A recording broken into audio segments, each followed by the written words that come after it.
Let's go to the combination suede and leather boot.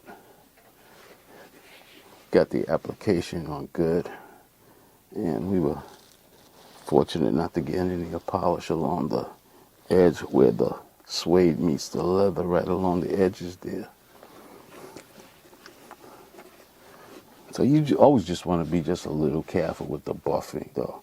You don't want to be repetitive across the suede, but nothing is prohibiting you from really working on that toe box, because that's the nice contrast against the suede. When that toe box is gleaming and the luster is popping off of it, it's a beautiful contrast against that really nice clean suede. There's a little bit of a patina on the toe box, as you can see. Just gives the shoe a really nice character. These are Magnanis as well. I picked them up at the Towson Town Center Mall, one of my favorite malls in Towson, Maryland. They got the Nordstroms upstairs and the Nordstroms rack on the lower level. And whenever I make it back down to Baltimore, I hit that 695 circle to Towson.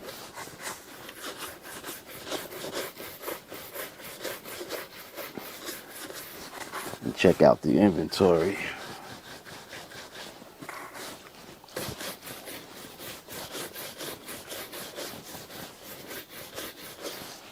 So back in the 80s, Mr. Henderson took me to the shoe fair. At the time, it was at the Coliseum, the old Coliseum in New York. That's before they built the Javits Center. That was the place where all the European shoemakers would come. So Mr. Henderson took me on a Sunday. But you had to have a pass to get in. So Mr. Henderson had a pass for me, the manager of the store, Jack, and the three of us went to the shoe fair that Sunday. But as it happened, that Monday was my day off. And on my day off, I went back to the shoe fair.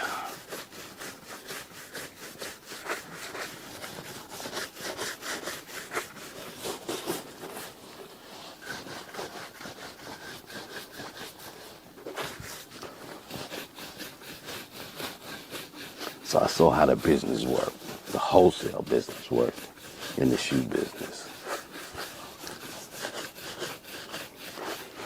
I was reading Black Enterprise magazine one day, and there was an article about this brother who had a store on Columbus Avenue on the Upper West Side. His name was Peter West. And I went by his shop, and we talked.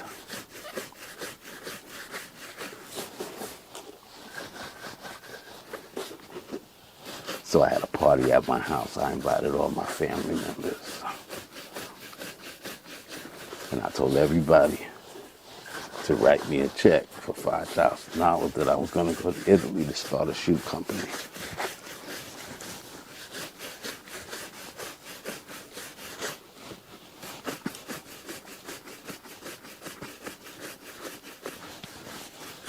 And that night, everybody wrote me a check. Back in those days, it wasn't like this with the internet and buying tickets. I went to a travel agency next door to the shoe store. A really nice lady booked me a flight, got me a nice hotel, and I spent 6 months in Milan, Italy to learn the business.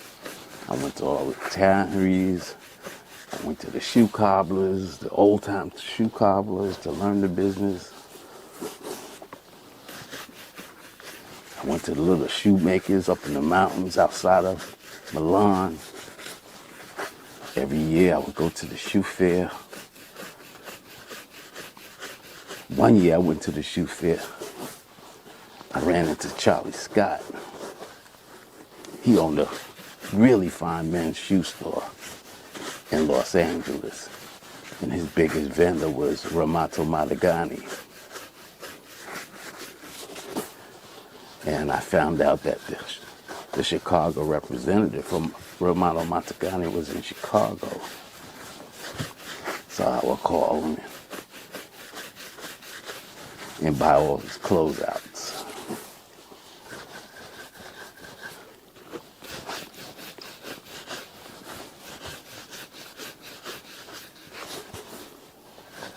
So I opened Gillespie's Footwear and Accessories in Hempstead, Long Island. My first big customers was a lot of the New York Jet football players.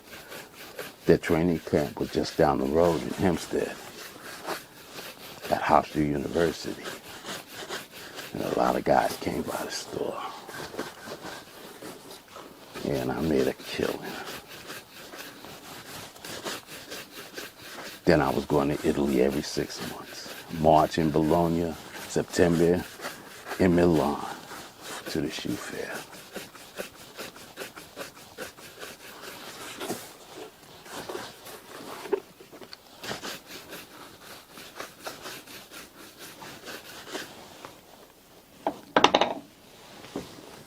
And there you go.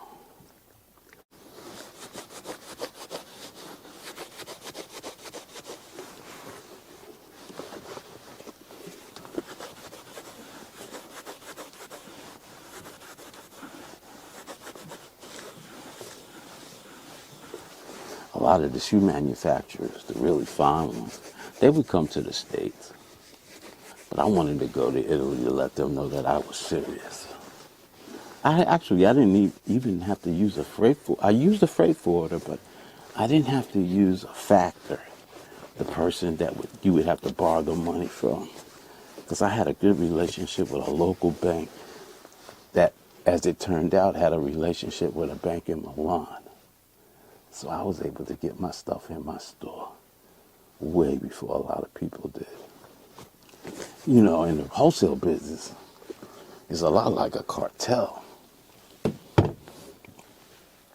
There were territorial protections. Like, there was a really nice men's store called Clappers in Roosevelt Field, Long Island.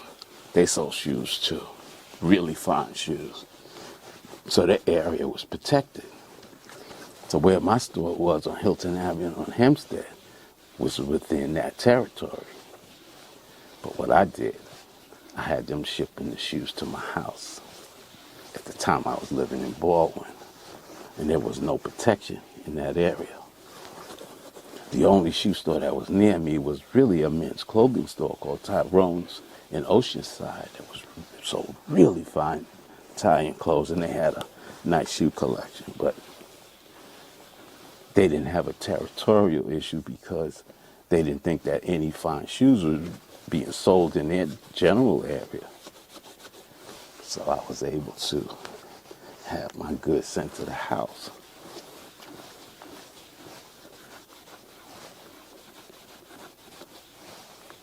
I've always been a really good salesman, so getting the best prices, buying shoes that past season, returns, when you buying shoes wholesale, $150.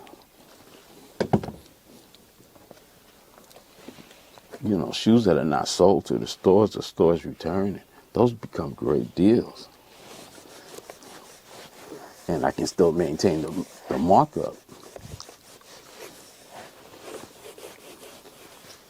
And because my experience in shoe fitting, I knew the styles to pick because I understand what the different lasts and what they meant in terms of sizes and how they fit on the feet. One of the things I really learned was about combination lasts, so that the counter for some men are narrower than the widest part of the shoe across the vamp. So I would work on getting combination last shoes that would ensure that I would get a perfect fit. And And one of the sizes that was really difficult to find were men who wore size 12 and a half. At that time, it was a hard shoe to find, but I specialized in that size. I made sure I had, in every style I carried, I made sure I had a 12 and a half. And they would sell out. People who wore that size, man, would buy every pair in every color.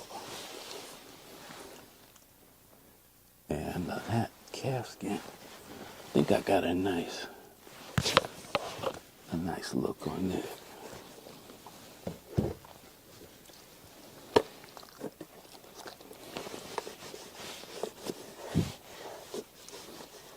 But I love the shoe business, though. But somebody told me that if I really wanted to be successful, I needed to go into corporate tailored clothing.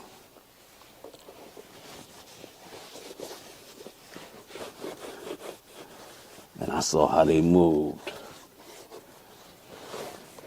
And I learned everything about that side of the business. I knew where all the minefields were.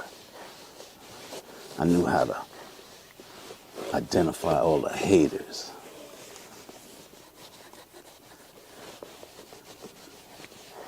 And I navigated that. But there was always this love for footwear that really held me. And as you can see, that's a nice shine right there. I'm going to finish up with the monk strap.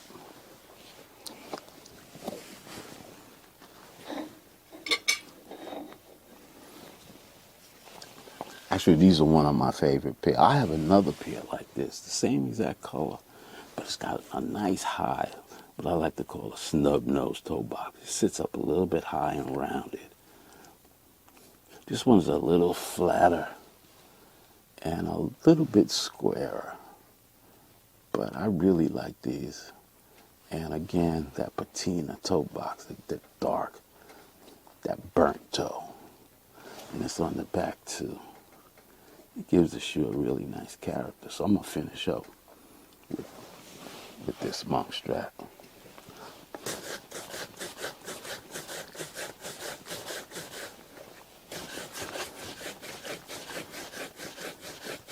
Yeah, buffing. Buffing is the thing, man. That's what gets the lust up.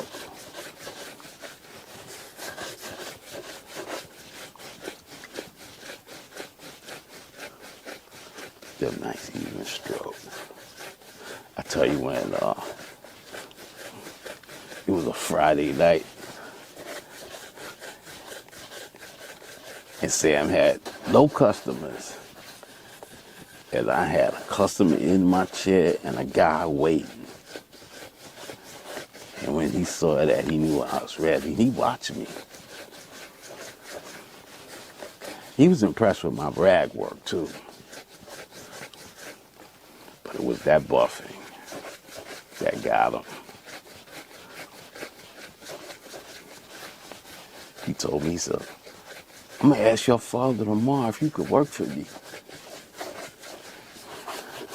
That's how much respect that people have for my father. He was the building manager at the time for the 125th Lex Corporation.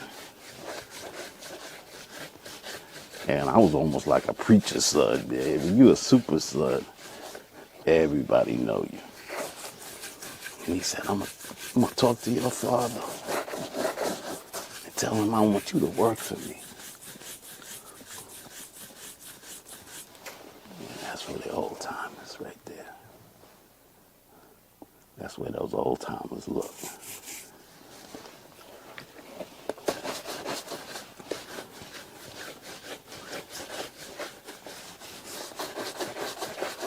And I think that's where my first love for shoes came. Back in the early 60s. When I was learning how to buff.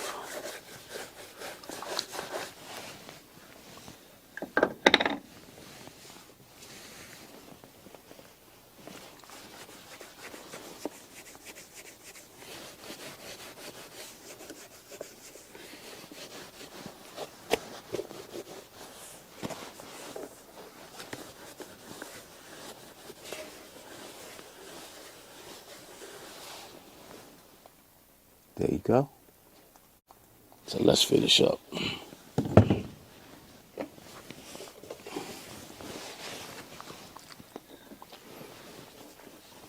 You know, sometimes I watch those YouTube videos of the European boys.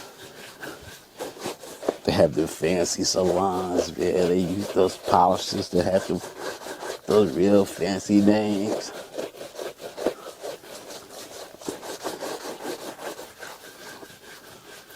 And they have that real clever way where they do the polish application. Yeah, they do a nice job, no doubt about it.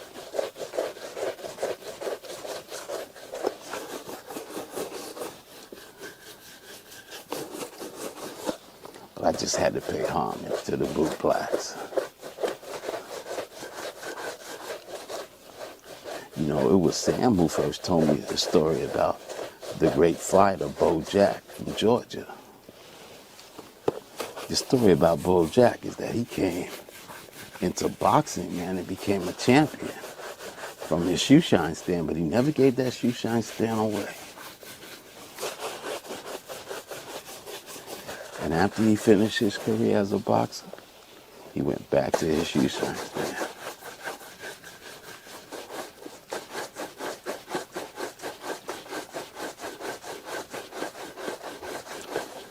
And Sam told me he learned buffing from Bo Jack.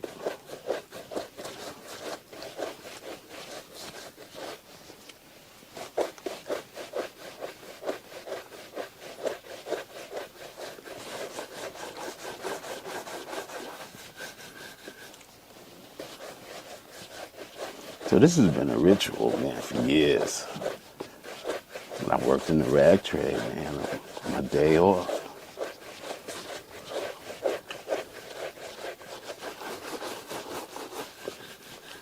I found me a little corner just like this, line them up. At that time, man, I would wash and iron and starch my own shirts. And then I put some Miles Davis on, some John Coltrane back in the day, man, and just sit and buff.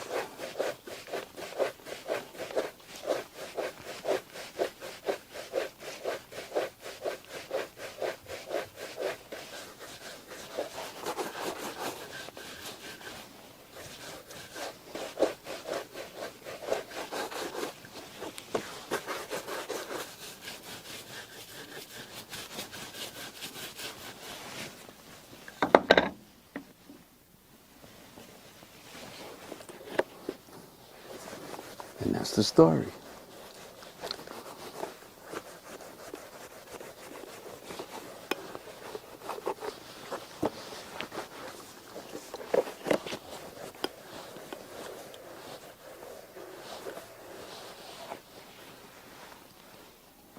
So, what you think?